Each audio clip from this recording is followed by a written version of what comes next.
Avec le lieutenant-colonel Philippe Besson, très heureux de vous recevoir à nouveau sur ce plateau. Ça fait presque 20 ans qu'on se connaît maintenant. Oui. Voilà un métier qui fascine, voilà un métier utile et nécessaire dont on a besoin au moins une fois dans sa vie. Toutes les familles font appel aux pompiers au moins une fois dans leur vie. Comment vous définiriez aujourd'hui le métier de sapeur-pompier ? Mais on est devenus des techniciens des différents risques et des spécialistes un peu du secours à personne, puisqu'il y a quelques années, les pompiers, c'était la grande échelle, les incendies, les choses ont beaucoup changé. Il n'y a que 7% de notre activité qui concerne les incendies. On va en parler. Encore, j'englobe tout, hein, les feux de cheminée comme les feux de voiture dedans. C'est ça. On fait 80% d'intervention pour porter secours aux victimes. 248 000 sapeurs-pompiers en France, c'est énorme. Et pour autant, il y a 38 865 femmes qui sont sapeurs-pompiers. 79% de volontaires, vous le voyez. Il y a 16% de professionnels et 5% de militaires. Oui. Et les militaires, c'est Paris et Marseille. Est-ce que vous ressentez des difficultés à recruter ? C'est certain. On ressent des difficultés à recruter des sapeurs-pompiers volontaires qui aient de la disponibilité, notamment en journée, parce que l'activité principale se porte sur la journée. Donc le soir, la nuit, les week-ends, on arrive à avoir des sapeurs-pompiers volontaires disponibles, mais en journée, on a de très très grosses difficultés. Et il y a une baisse de l'effectif des volontaires en France. C'est inquiétant ? C'est très inquiétant parce que, comme vous l'avez dit, 80% des effectifs reposent sur les sapeurs-pompiers volontaires. Et la sécurité civile en France repose principalement sur les sapeurs-pompiers volontaires, que ce soit en Haute-Vienne ou dans tous les autres départements au niveau national. Bien sûr. Voyez ce qui suit, et puis ensuite, mon colonel, j'adore dire ça, c'est pas tous les jours qu'on dit mon colonel, répondra à vos questions.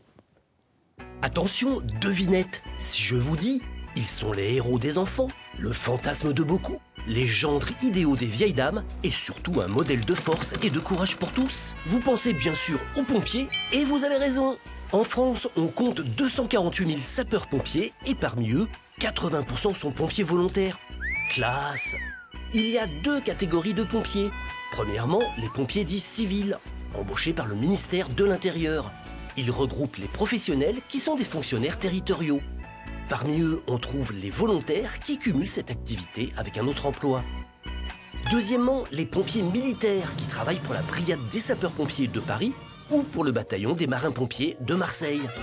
Le nom pompier désigne initialement le mécanicien spécialisé dans le fonctionnement des pompes, comme la pompe à incendie, d'où le fait que leur fonction première soit de stopper un feu. Mais leur champ de compétences ne s'arrête pas là. Ils sont aussi formés pour faire face aux inondations, aux accidents de la route et pour administrer les premiers soins. Et quel que soit le contexte, montagne, mer, site industriel à haut risque, chimique ou nucléaire, bref, ces gars et ces nanas sont partout, parfois au péril de leur vie. Ça vous étonne que je parle de filles? Eh bien, figurez-vous qu'un pompier sur 6 est une femme. Mes hommages, mesdames. Enfin, ce qu'il faut retenir surtout, c'est que ces combattants du feu sont certainement trop qualifiés pour votre rhume persistant. Alors arrêtez de composer le 18 pour tout et n'importe quoi. Après tout, il n'y a pas le feu au lac. Alors sur ce dernier point, lieutenant-colonel Philippe Besson, oui. On va s'arrêter un instant.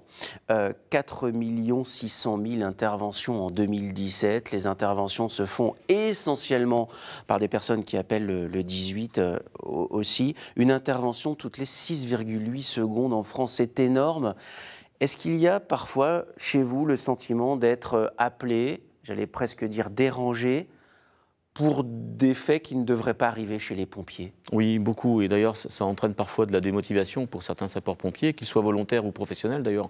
Parce que faire des interventions à caractère social, je ne dis pas que ce n'est pas nécessaire, mais il faut peut-être trouver d'autres moyens que les sapeurs-pompiers qui sont là, spécialisés plutôt pour des actions d'urgence, pour des urgences vitales. Donc intervenir pour des opérations simples qui ne sont pas des urgences vitales, pour un doigt coincé dans une porte alors qu'il pourrait y avoir une ambulance privée ou un autre moyen de secours, c'est très embêtant parce que ça nous détourne de notre mission primaire qui est vraiment l'urgence. Et ça nous pose de grosses Si dans le même temps vous pouvez être appelé pour sauver des vies, en fait vous êtes en train d'amener quelqu'un qui est juste coincé un doigt. Exactement, et puis ça pénalise la disponibilité des sapeurs-pompiers volontaires qui vont devoir quitter leur emploi, quitter leur activité professionnelle pour aller porter secours pour une urgence qui n'est pas une urgence. En fait c'est à nous de nous prendre en main et de changer nos habitudes, évidemment, quand Exactement. On appelle les pompiers.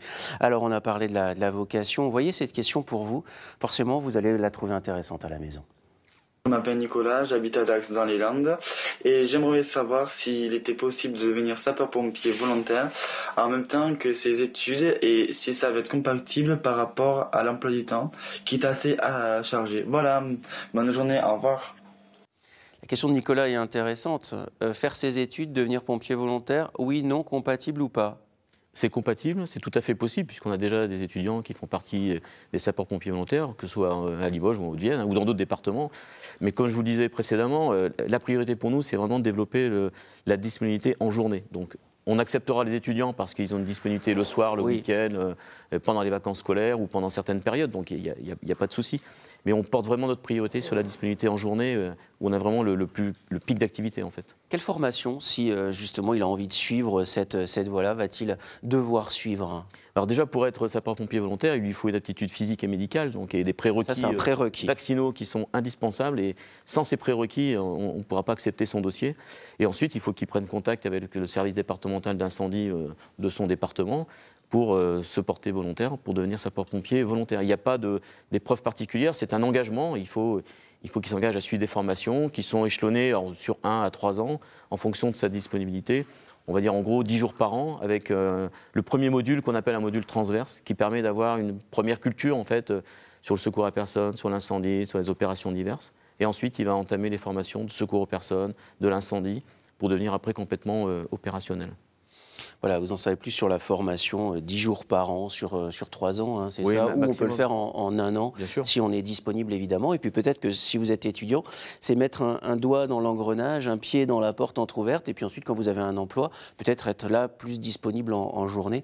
Ça se passe aussi parfois aussi comme ça la vocation, mais vous le disiez, les secours d'urgence aux personnes, c'est quasiment 8 interventions sur 10. Oui. Finalement aujourd'hui, quand on pense pompier, on pense aussi à incendie, ça n'est que 7%, 7 interventions sur 100. Oui. Tout à fait. C'est très peu. C'est de moins en moins, c'est très peu.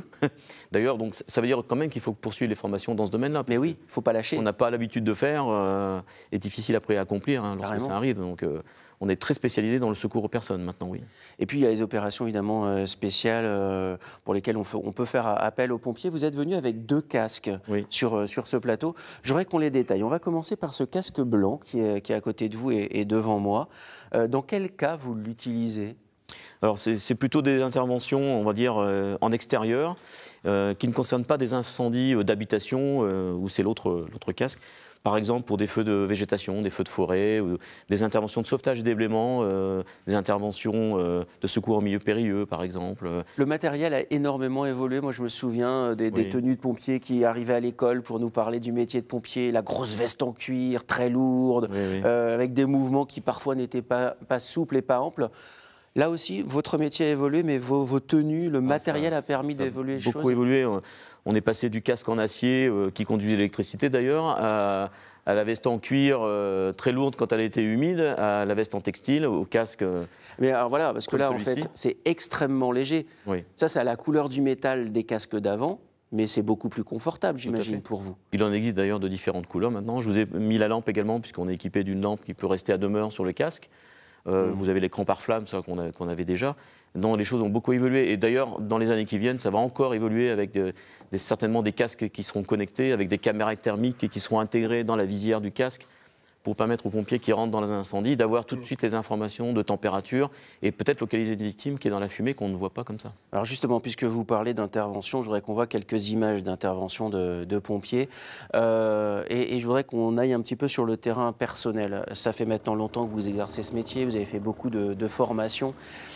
La transmission, c'est indispensable dans le genre, voilà, on voit des incendies, des choses comme ça. La transmission, transmettre un savoir-faire, quand on est pompier, ça va au-delà de l'entraide. C'est très important, oui. Il faut absolument que dans le groupe, on va dire, il y ait de la cohésion et que les anciens transmettent aux plus jeunes leur savoir-faire, leur expérience, parce que tout ne s'apprend pas dans les bouquins. Donc, il y a une expérience de terrain qui est très importante. Il y a des petites choses qui ne sont pas indiquées dans les livres et qu'il faut que les anciens expliquent aux nouveaux. Il y a des choses à ne pas faire, il faut quand même faire attention. Parce que sauver des vies, oui, mais pas au risque de perdre la vôtre, évidemment. Non. Et tout ça, ça s'apprend aussi. Il faut pas se protéger, protéger les autres. Il faut d'abord savoir se protéger pour aller porter secours, parce qu'un pompier est mort avant d'aller porter secours, c'est quasiment un échec, on va dire. Il faut aller au bout de la mission pour aller secourir la victime. Donc il ne faut pas se mettre en danger soi-même, il y a des précautions à prendre. Et puis après, il faut aller porter secours dans de bonnes conditions. Puis chaque situation est différente. Oui, bien sûr, chaque situation. Il n'y a pas une intervention qui soit la même. Il n'y a aucune mission qui est identique. Il faut savoir s'adapter. Je pense que l'adaptation, c'est le mot-clé. Alors, il y a quelque chose d'assez fascinant dans votre parcours, c'est que vous avez décidé de créer une ONG qui sont les Pompiers de l'Urgence Internationale. Oui. C'est une ONG hors du commun qui intervient sous mission de l'ONU. Il faut nous présenter cette ONG pour ceux qui n'en ont jamais entendu parler, mais quand il existe des tremblements de terre, des catastrophes naturelles dans des pays étrangers, vous êtes capable de mobiliser plusieurs dizaines de pompiers, de partir en une dizaine d'heures sur ces missions-là. C'est ça, les Pompiers de l'Urgence Internationale. On a fait le choix, il y a maintenant 15 ans, puisqu'on fête cette année nos 15 ans d'existence, on a fait le choix de s'investir bénévolement pour un peu prolonger notre activité de pompier français, on va dire, mais sur un terrain international. Et on tenait absolument qu'il n'y ait pas de notion d'argent, de rémunération, donc c'est du bénévolat complet que nous faisons. On recueille maintenant, au départ on était 5-6 sur Limoges à créer cette structure.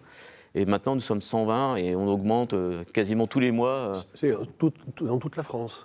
C'est dans toute la France. Maintenant, on draine des sapeurs-pompiers de Monaco, de Nice, de la Bretagne, de la région parisienne, d'Orléans. Ça vous rend fier ? De la France.